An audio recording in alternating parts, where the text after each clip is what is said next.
আসসালামু আলাইকুম। আমার আজকের রেসিপিতে সবাইকে স্বাগতম। আমার আজকের রেসিপি সিদ্ধ ডিম দিয়ে মেয়োনিজ। সিদ্ধ ডিম দিয়ে মেয়োনিজ ভাবা যায়? আগে যখন আমি কাঁচা ডিম দিয়ে মেয়োনিজ বানাতাম তখন আমার পরিবারের অনেকেই এই মেয়োনিজটা খেতে পছন্দ করতো না। বিশেষ করে আমার মা একদমই খেতে পারতো না। আর সিদ্ধ ডিম দিয়ে যখন আমি এই মেয়োনিজটা বানিয়ে খাওয়ালাম, আমার মা তো এই মেয়োনিজের একদম ফ্যান হয়ে গিয়েছে। আর কথা না বাড়িয়ে চলুন রেসিপিটি শুরু করা যাক। এখন একটি ব্লেন্ডারের জার নিয়ে তার মধ্যে দিয়ে দেব সিদ্ধ করে রাখা 2টি ডিম, দিয়ে দেব হাফ চা চামচ গোলমরিচের গুঁড়া, দিয়ে দেব হাফ চা চামচ লবণ, দিয়ে দেব 1 টেবিল চামচ লেবুর রস, দিয়ে দেব 1 টেবিল চামচ চিনি।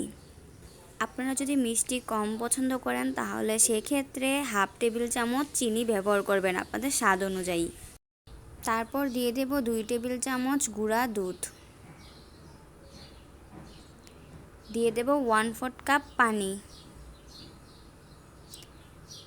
তারপর দিয়ে দেব 1/3 কাপ রান্নার রেগুলার তেল। তারপর ব্লেন্ডারের মুখটা লাগিয়ে বেশ কিছুক্ষণ ব্লেন্ড করে নিতে হবে।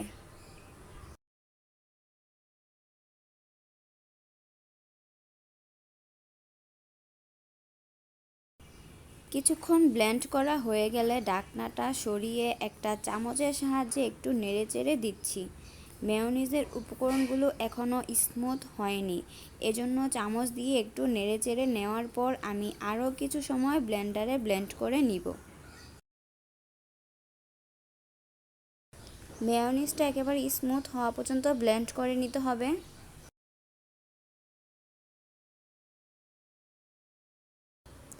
এই তো মেয়োনিজটা একেবারে পারফেক্টলি ডান।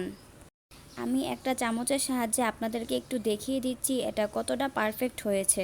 কেউ বলবে এটা সিদ্ধ ডিমের মেয়োনিজ। আমরা কাঁচা ডিম দিয়ে মেয়োনিজ বানালে দেখতে যেমন হয় ঠিক তেমনই হয়েছে। এখন এই মেয়োনিজটা একটা বাটিতে সার্ভ করে নেব। এখন আমার মনে হচ্ছে কেন এই রেসিপিটা আমি আগে জানলাম না। এত মজা এই সিদ্ধ ডিমের মেয়োনিজটা, তার উপরে আবার হেলদি। আপনারা যারা এই সিদ্ধ ডিমের মেয়োনিজটা এখনও পর্যন্ত ট্রাই করেননি, আপনারা একবার হলে অবশ্যই ট্রাই করে দেখবেন কতটা মজা এই সিদ্ধ ডিমের মেয়োনিজটা।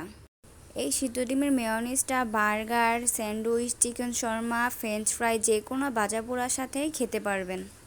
আমার আজকের রেসিপিটি যদি আপনাদের কাছে ভালো লেগে থাকে তাহলে অবশ্যই লাইক, শেয়ার অ্যান্ড কমেন্ট করে পাশে থাকবেন। ধন্যবাদ।